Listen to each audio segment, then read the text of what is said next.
céu, faz mais de um mês, né? Praticamente que a gente não fala de Romanos. Romanos capítulo 6.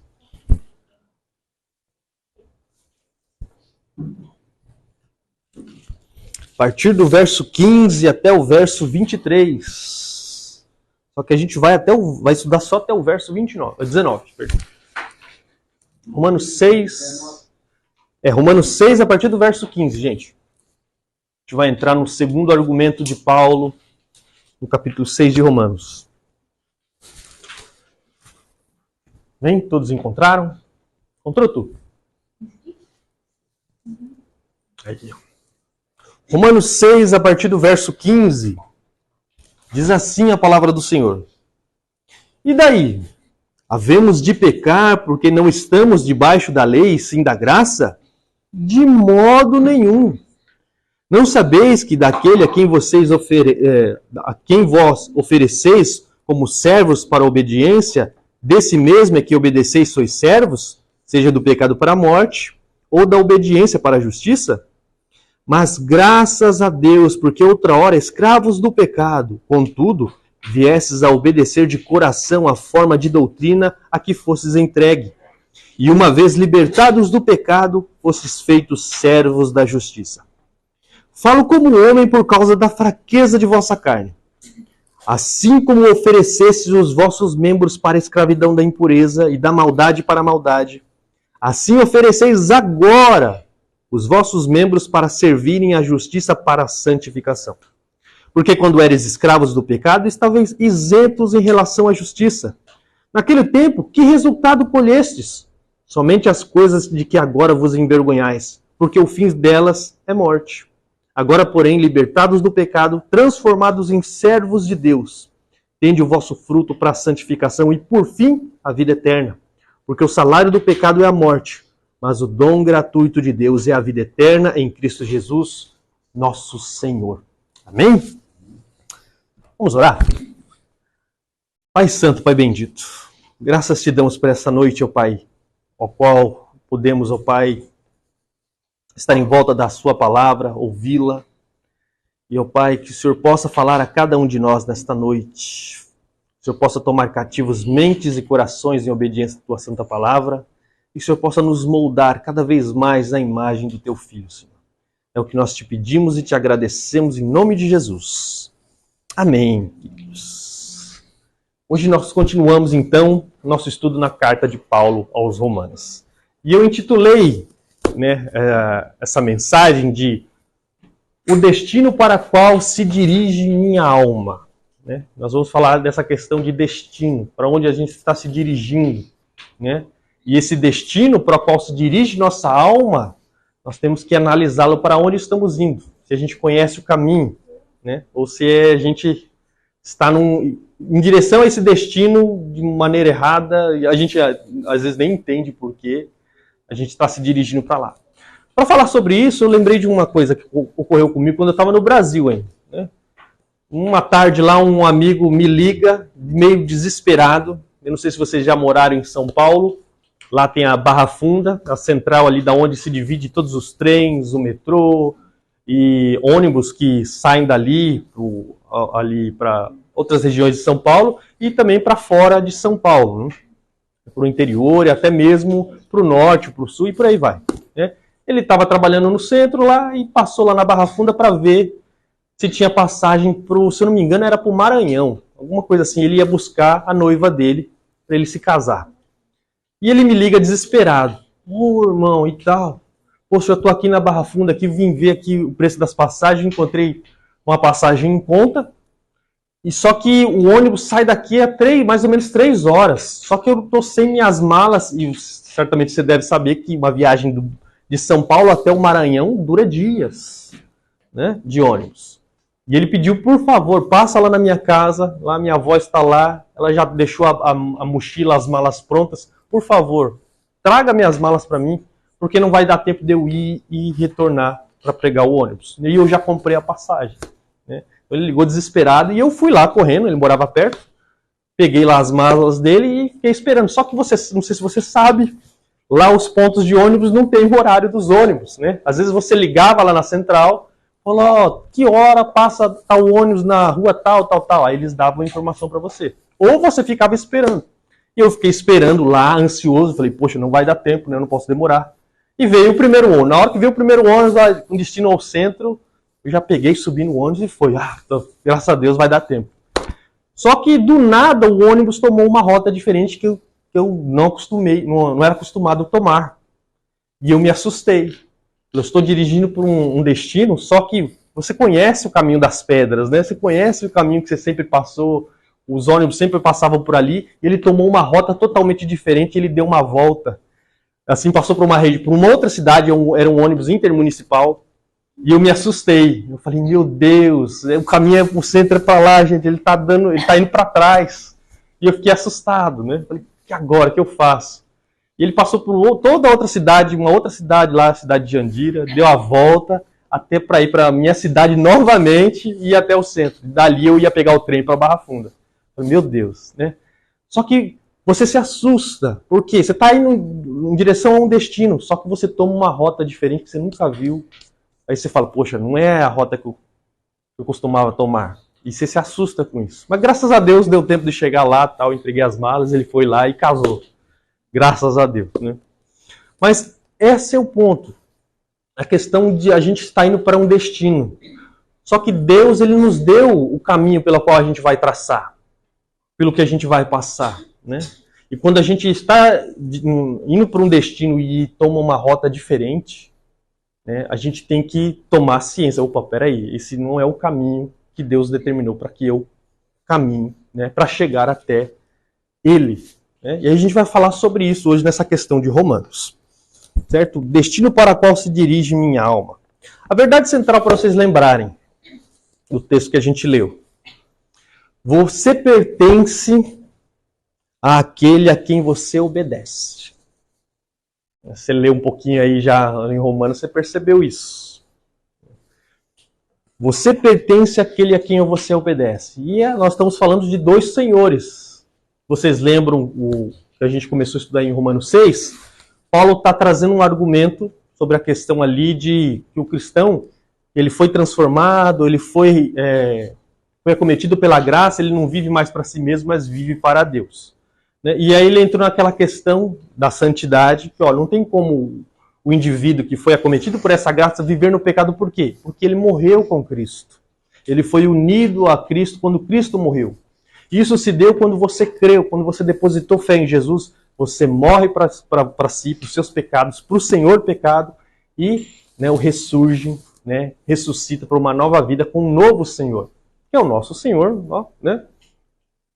E agora o Paulo ele entra no segundo argumento. E esse segundo argumento tem como base falar da nossa servidão ao novo Senhor. Né? Só que se a gente obedece o antigo Senhor, isso dá provas de quem a gente pertence. Por isso que eu coloquei a verdade central. Você pertence àquele a quem você obedece. Se você obedecer ao pecado, você pertence ao pecado. Se você obedecer a Deus, você pertence a Deus. E isso que nós vamos analisar hoje nas nossas vidas. E Paulo vai nos orientar aqui mediante esse texto. Veja aí o verso 15. E daí? Havemos de pecar porque não estamos debaixo da lei, e sim da graça? De modo nenhum. Isso aqui, até a gente ver aqui, no verso 15, esse texto aqui é consequência do que Paulo disse antes do verso 15, o verso 14. Vocês lembram? Que vocês não estão mais debaixo da lei, e sim da graça. Então, se os leitores, e muita gente tomou esse texto assim, como pretexto para viver numa vida de pecado, fala, já que eu não estou mais obrigado de cumprir a lei, porque Deus me tirou debaixo da lei, eu posso pecar, eu posso violar a lei tranquilamente, porque eu não estou mais debaixo dela. Será que Deus deu essa carta branca para nós vivermos uma vida de pecado, por não estar mais obrigados a cumprir sua lei? O que vocês acham? Não é verdade? Deus não nos tirou debaixo da lei para dar uma carta branca e falar, pode violar a lei agora, porque ela não pode mais punir você. Ela não pode mais prejudicar você. Então, viva do jeito que você quiser. Então, esse é o problema dessa questão aqui do segundo argumento de Paulo. Né? Essas pessoas poderiam pegar essa questão, vocês não estão mais debaixo da lei. então vocês podem violá-la, né, tranquilamente. Mas nós vemos que não. O pensamento errado que poderia ter suscitado na mente dos leitores era: já que eu não estou mais na obrigação de cumprir mais a lei, por não estar debaixo dela, posso violá-la sem preocupação, visto que ela não pode mais me penalizar. Só que, como nós falamos, Deus não deu essa carta branca para nós. Que nem. Paulo ele vai trabalhar melhor essa questão de nós não estamos mais debaixo da lei no capítulo 7. Né? Daqui a umas 3 mensagens a gente entra no capítulo 7. Nós vamos falar por que Deus nos tirou debaixo da lei. Mas por enquanto, né, o fato de Deus nos ter removido debaixo do jugo da lei não foi para nos dar uma carta branca para pecar, mas o motivo pelo qual Deus nos retirou debaixo da lei é porque nossa debilidade, vocês têm estudado isso até aqui, né, ou a incapacidade de cumprir perfeitamente a lei gera condenação. Quando nós estamos debaixo da lei e a gente quebra a lei, o que acontece? A gente se torna maldito. Maldito porque quebramos a perfeita, boa, santa lei de Deus. E o que nós temos falado aqui, a lei é santa, justa e boa, só que ela lida com um material muito ruim. Eu e você. Nós temos essa debilidade, essa incapacidade de cumprir perfeitamente a lei de Deus. E quando a gente quebra um só mandamento, o que acontece? Isso. Quebrou todos, isso muito bem, ó, ela citou Tiago, maravilhoso, isso mesmo. Né? Nós quebramos um só mandamento, nós se tornamos condenados, culpados, merecedores do juízo de Deus. Então esse é um dos fatos que Deus nos tirou debaixo da lei, é para que ela não nos prejudique mais, porque a nossa incapacidade de cumpri-la nos torna condenáveis, nos torna, né, nós permanecemos debaixo da ira de Deus. Então esse é o motivo pelo qual Deus nos tirou debaixo da lei. Não foi para dar uma carta branca para você violar a lei daqui para frente. Não. Foi porque a lei te prejudica. Porque você tem uma incapacidade de cumpri-la. Não tem, Felipe? Nós temos uma incapacidade de cumprir a lei. Por isso que Deus nos tira. Está atencioso. Então esse é o motivo pelo qual Deus nos tira da lei. E Paulo vai trabalhar melhor essa questão no capítulo 7. Mas muitas pessoas tomam esse pretexto, pegam um texto da Escritura e distorcem ele para fazer o que lhe apraz. Não, eu posso quebrar, Paulo diz que eu não estou mais na obrigação de cumprir a lei. E o que Paulo fala? De modo nenhum. De modo nenhum. Se você está pensando dessa maneira, né, quer dizer que você não entendeu o evangelho ainda, você não foi convertido ainda. Né? E Paulo vai trabalhar agora essa questão. Né? Não é porque você não está debaixo da lei que você pode violá-la. Sabe o que acontece? Se você violá-la, ele vai falar já já. O pensamento do indivíduo que tem por certo violar a lei, ou seja, pecar, porque violar a lei é isso, é pecar, é transgressão, certo?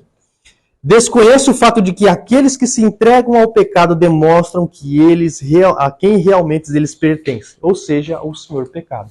Se você está pecando, se você está obedecendo os seus impulsos pecaminosos, violando a lei de Deus, você está dando mostra de a quem você pertence.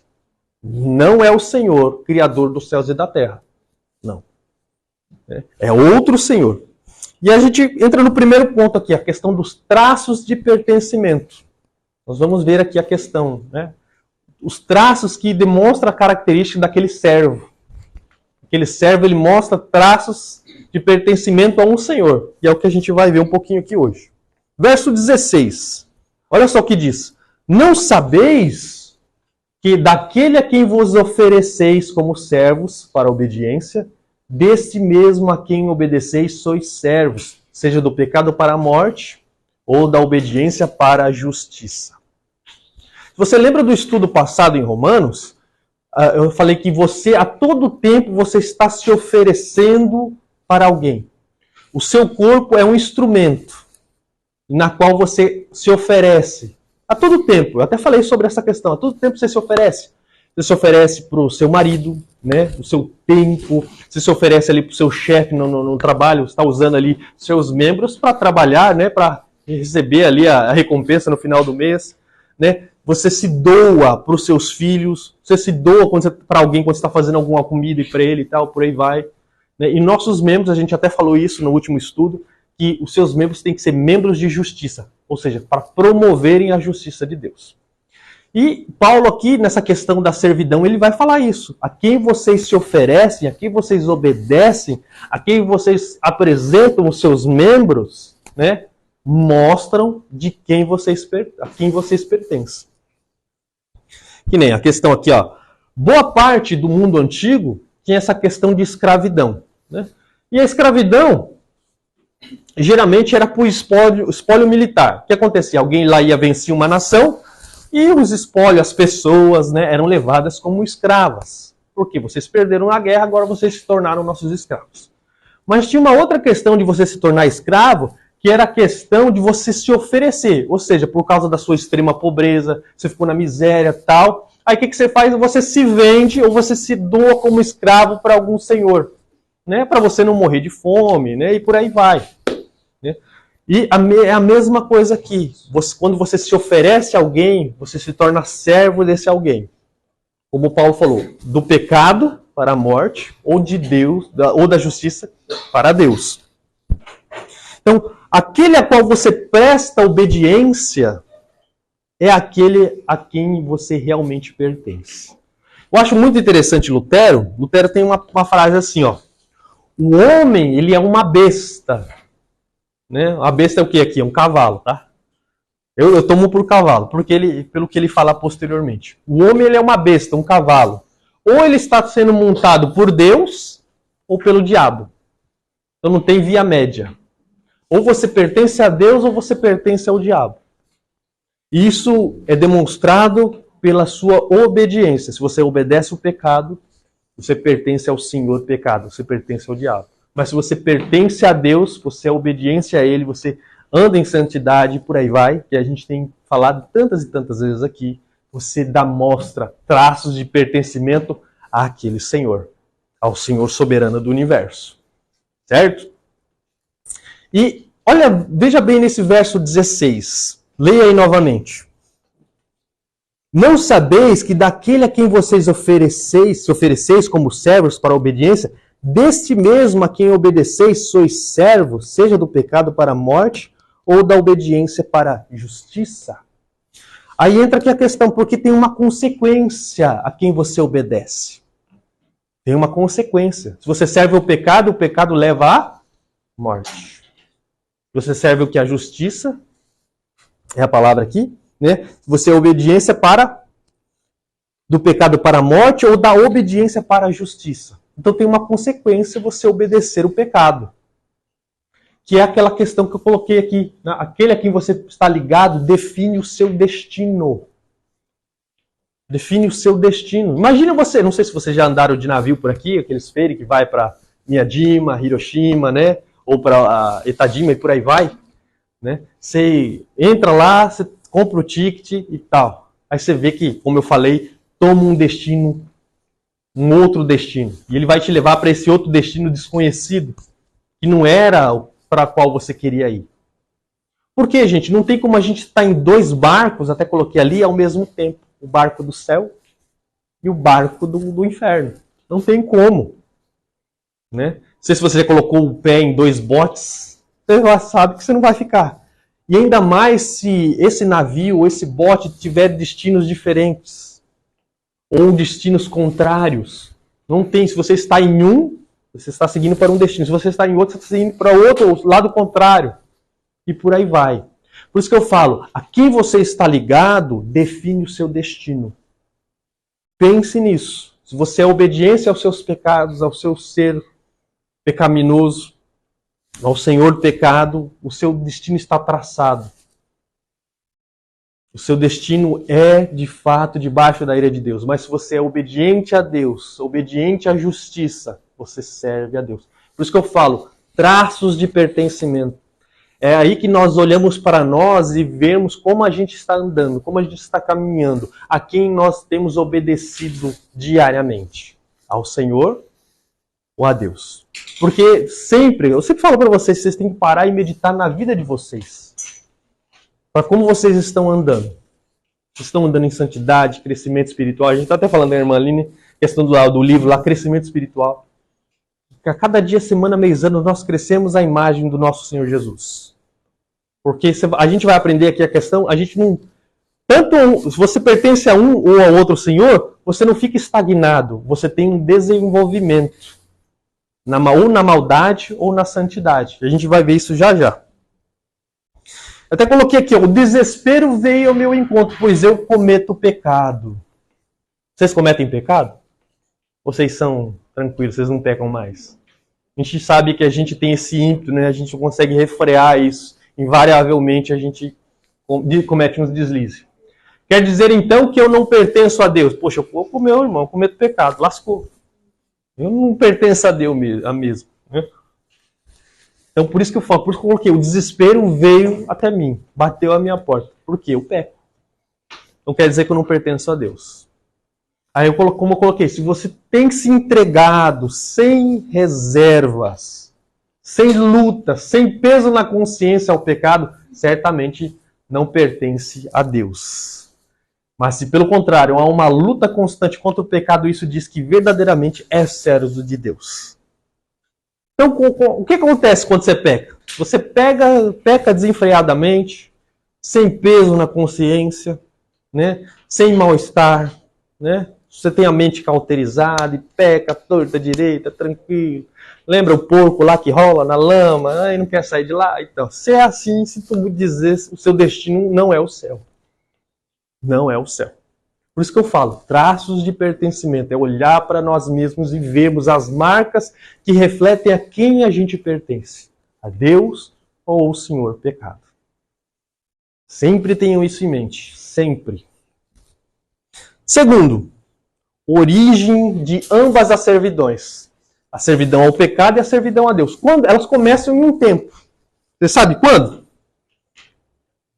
Romanos 6,17 diz assim: mas graças a Deus, porque outrora escravos do pecado, contudo viestes a obedecer de coração a forma de doutrina que fostes entregue. Ambas as servidões, elas se originam, sabe aonde? No nascimento. Nós temos só 2 nascimentos. O primeiro, quando a gente nasce de nossa mãe. Né? Quando a gente vem ao mundo. Quando a gente nasce, a gente já se torna servo de alguém. E nós já estudamos isso em Romanos 5. Né? Quando a gente falou da questão ali dos 2 representantes, né? Adão e Cristo, e por aí vai. Depois falamos um pouquinho do reino que foi inaugurado e tal. Tarará. Vocês lembram disso? Eu creio, eu espero que vocês lembrem disso. Né? Vocês não lembram, vocês podem assistir as pregações passadas. Quando a gente nasce, a gente já está ligado ao Senhor pecado, porque a gente já nasce em pecado. Davi fala, num ventre de pecado me concebeu minha mãe. Então a gente já nasce assenhorado a um Senhor. E o próprio Jesus disse, aquele que comete pecado, ele é escravo do pecado. Então não tem como nós escaparmos. Né? Quando a gente já nasce atrelado, ligado a um Senhor. E esse é o Senhor, é o pecado. Né? Até coloquei aqui os versículos. Né? A servidão ao pecado vem no nosso nascimento. E tem o versículo lá do Salmo 51 que eu falei, né? E o do nosso Senhor Jesus. Agora a outra servidão, a servidão a Deus, também inicia no nosso nascimento. Mas no nosso novo nascimento. E aquela passagem de Nicodemos, né? Se vocês lerem, né? É necessário nascer de novo. Nascer da água e do Espírito. Né? E a gente não tem o poder de nascer de novo por nossa própria força. Ninguém nasce, se torna filho de Deus pelo poder da carne, né? Pelo poder da vontade, mas nós nascemos de Deus. Quando Deus vem em nosso encontro, nos transforma, como eu tenho falado tanto aqui, redireciona o nosso coração para Ele, nos dá vida, como a gente aprendeu nas aulas anteriores. Né? Então, a gente se liga ao nosso Senhor, o verdadeiro Criador do universo, no nosso novo nascimento. E aqui a gente pode destacar 4 elementos do verso 17, do início dessa servidão a Deus. Primeiro, a forma de ensino, ou doutrina, né, que nos é dada. Refere-se ao conjunto de verdades que tomamos ciência, ou seja, o Evangelho. Quando o Evangelho chega a nós, Deus nos transforma. Que nem a palavra forma aqui, no grego, quer dizer molde. Deus, ele nos coloca, quando a gente nasce de novo, ele nos coloca num molde. Por isso que eu sempre falo assim, Senhor, nos molda a imagem do teu filho. Vocês têm ouvido as minhas orações, Sempre está nessa questão. Porque Deus coloca a gente num molde. O ruim é quando a gente extravasa esse molde que Deus determinou, nós se deformamos. Se a gente se amolda ao mundo, a gente se deforma. A gente perde a forma que Deus queria que a gente tivesse. Então Deus, quando vem com a sua palavra, a forma de doutrina, o ensino, Ele nos tira aquelas coisas que não... Ele poda a gente. Né? Ele coloca a gente num molde. Quando extravasamos esse molde, nós se deformamos. Perdemos a conformidade na qual Ele quer que andemos. Eu até coloquei aqui, ó, não conformeis com este mundo. Né? Romanos 12, a gente vai chegar lá. Não se amoldem, não vivam, não pensem como o mundo, não abracem seus costumes, seus valores. Porque quando essa forma de doutrina, esse ensino chegou até nós, ele impôs limites para nós. Limites saudáveis, bons, santos, que refletem as características desse Senhor. Lembra que aquela questão, ao Senhor que você serve, você carrega consigo os traços daquele Senhor. Lembrando até aqui a questão de um livro que eu estava lendo de Shakespeare, Romeu e Julieta, né? Os servos lá, assim, porque o Senhor odeia os Montecchios, ele também é daquele jeito, eu também odeio os Montecchios, também quero matar os Montecchios. Ele se amolda daquela forma do seu Senhor, ele pensa como o seu Senhor pensa, ele pratica as coisas que o seu Senhor pratica, ele fala como o seu Senhor falaria. Porque ele se amolda ao Senhor que ele pertence. Mesma coisa nós. Nós deixamos o Senhor pecado e a gente se ligamos a outro Senhor. E a gente, lembra que eu falei isso? A gente passa a refletir como um espelho a santidade, as características do nosso novo Senhor. Segundo, de coração. A verdade que nos foi anunciada afetou o nosso coração, os nossos sentidos, nossa emoção. Quando o Evangelho chegou até nós, aqueceu o nosso coração. Lembra que eu falei para você? Ele redirecionou nossos amores, nosso coração, não para o mundo mais, não para o pecado mais, mas para Ele. É isso que Deus fez com cada um de nós. Ele tocou o nosso sentido, nossa emoção, nosso coração, o cerne das nossas emoções e nos transformou, né? E terceiro, obedecestes. Significa uma vez que a verdade do Evangelho penetra o coração, ela se mostra na mudança de vida. Eu não sei se você, não sei se você já...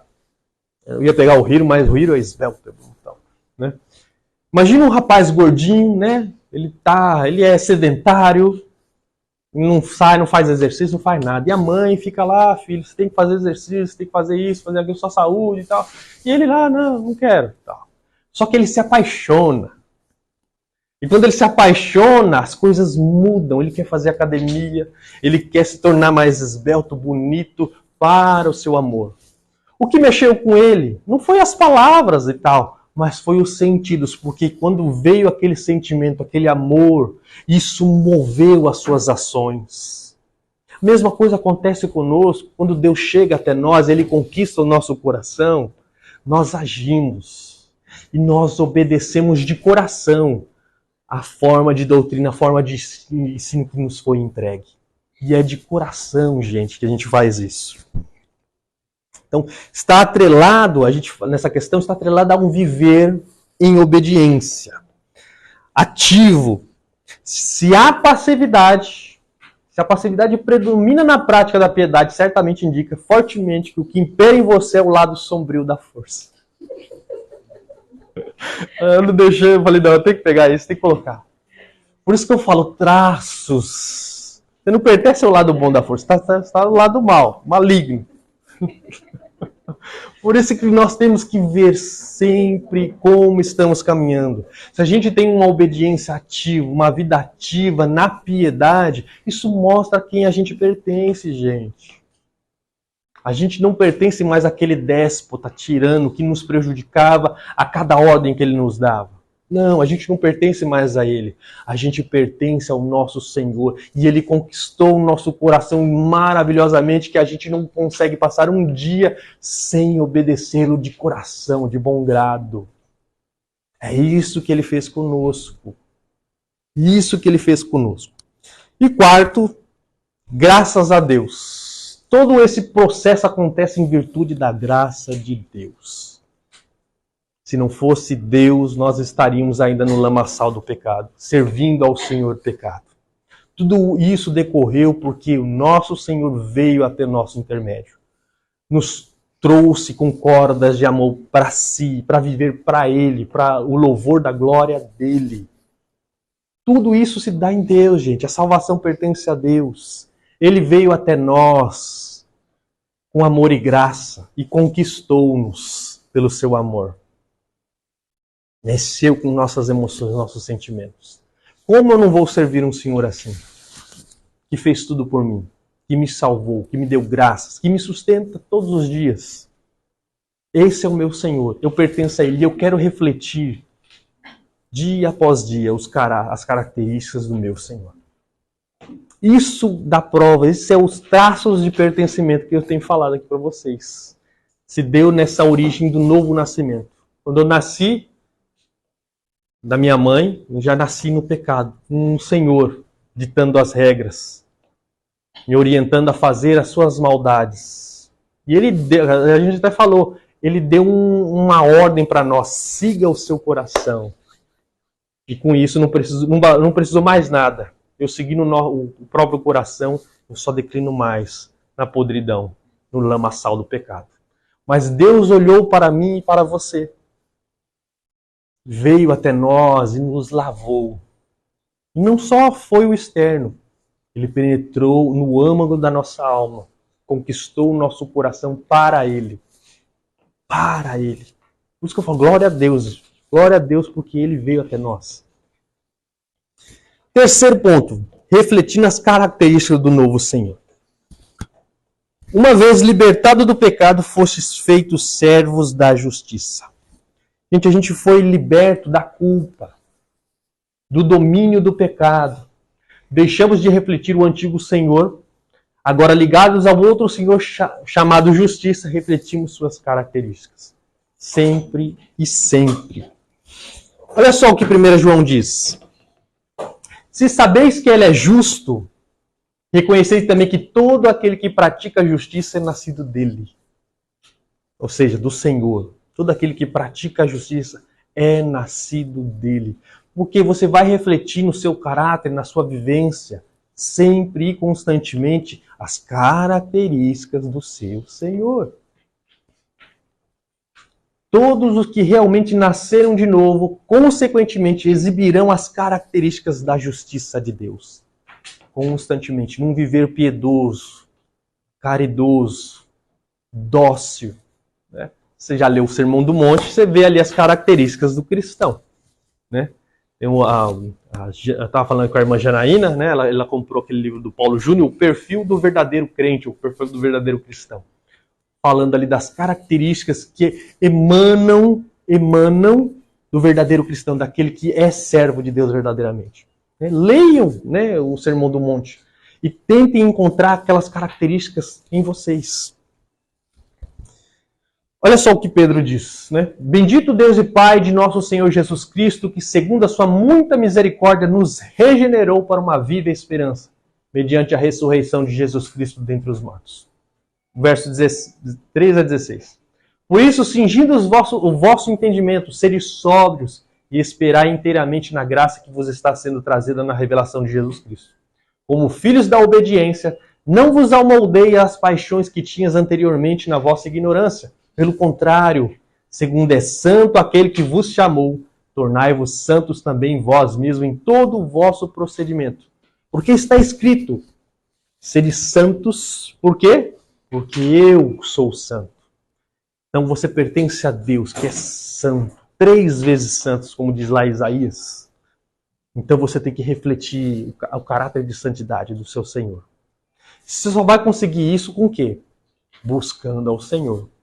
Em oração, na sua palavra. Né? Ontem a gente estava falando na oração, né, irmã? O retiro, o se retirar para estar com o Senhor, a sós ao Senhor, para que Ele te molde.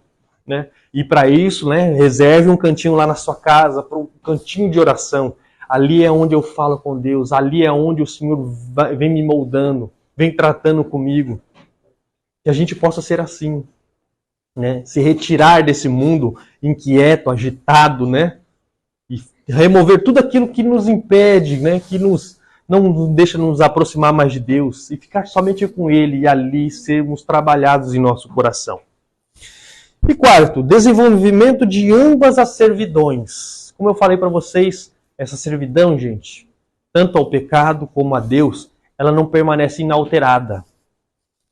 Verso 19. Falo como homem por causa da fraqueza de vossa carne.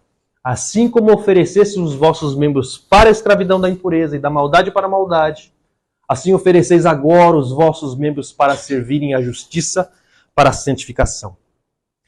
O homem, gente, quando ele nasce, ele é matriculado na escola da maldade. Seu próprio coração corrupto.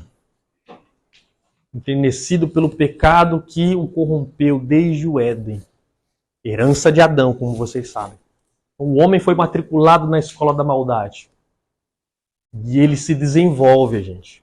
Por isso que eu falei, essa servidão, ela não permanece inalterada. Ah, você é servo, mas você fica ali do mesmo jeito. Não, você se amolda cada vez mais ao Senhor que você serve.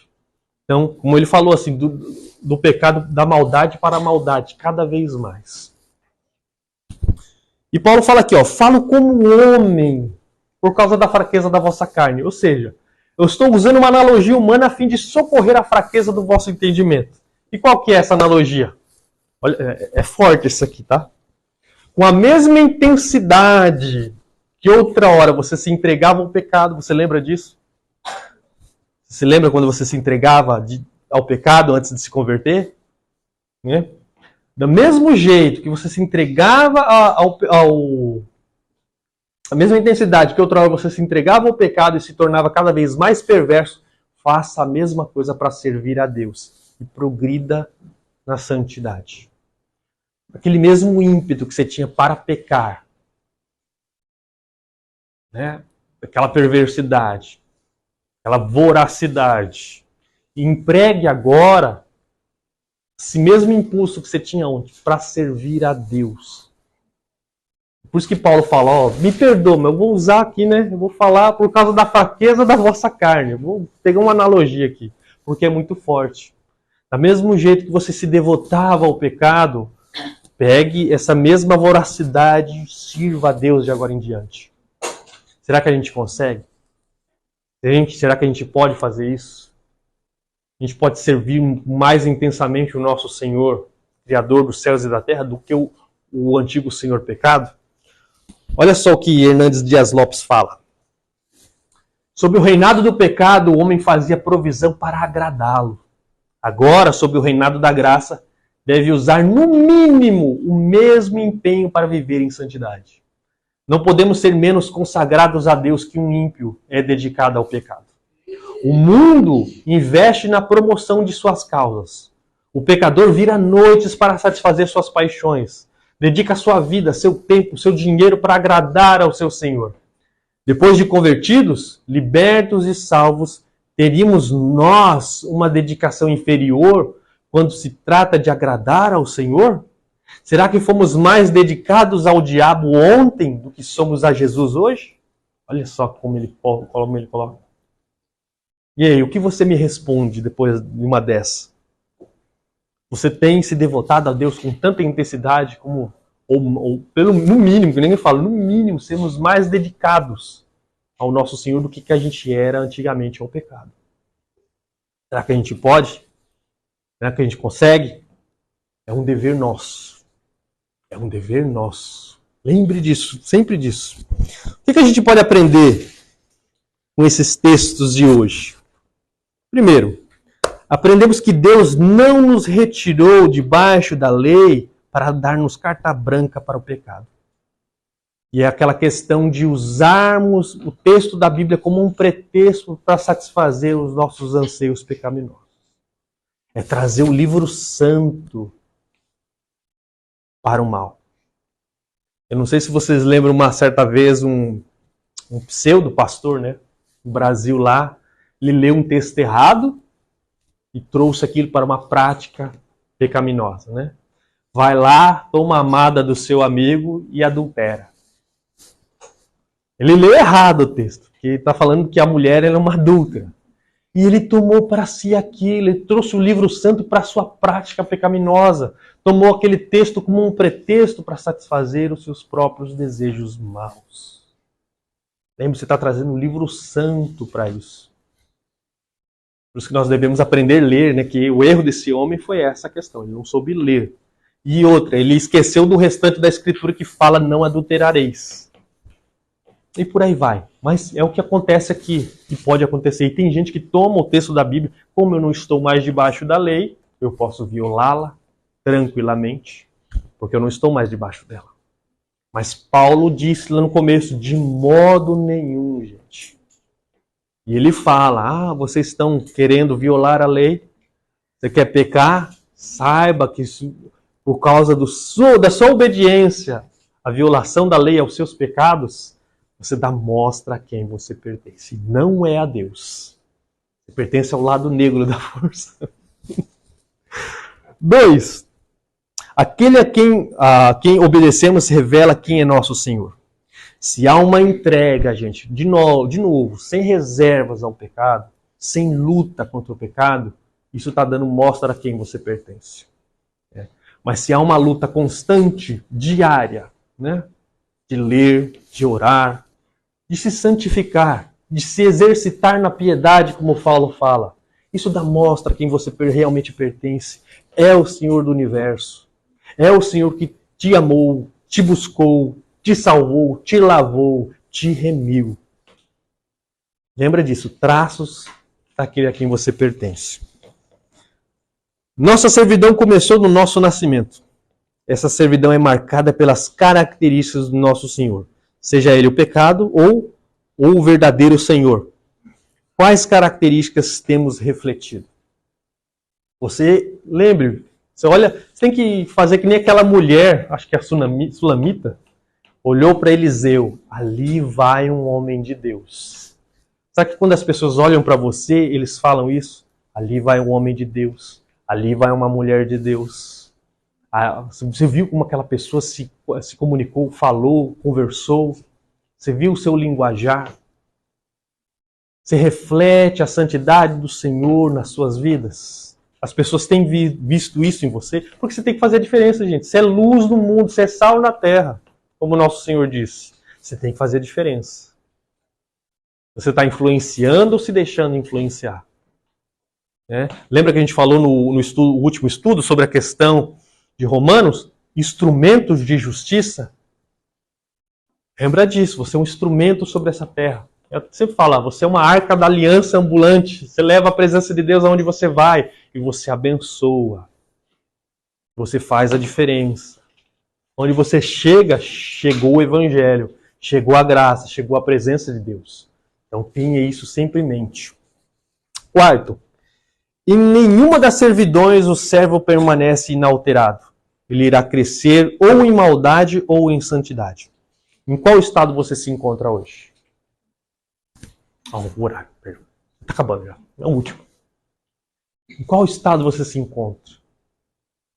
A quem você tem refletido? Nós não permanecemos inalterados. Independente do Senhor a qual nós servimos. Ou cada vez mais seremos maus, desobedientes, perversos. Vocês lembram o capítulo 1 de Romanos? Quando Deus abandona aquela pessoa ao seu próprio coração mau, você vê a bateria de pecados que é, o declínio que é na vida moral dessas pessoas. Com certeza, você trabalha com pessoas que não são crentes. Você vê o desenvolvimento na maldade que elas têm. Mas se você conhece pessoas cristãs, você vê que você tem visto cada dia, semana, mês, ano, essas pessoas crescerem à imagem do Mestre. E quando você olha para o espelho, todos vocês têm que ver se isso tem ocorrido com vocês também. Vocês têm crescido à imagem do seu Mestre. Ou seja, desenvolver na piedade, na santidade. E nós temos que refletir como um espelho o nosso Criador. Amém, igreja? Amém. Vamos orar? Filho, pode orar por nós? Amém.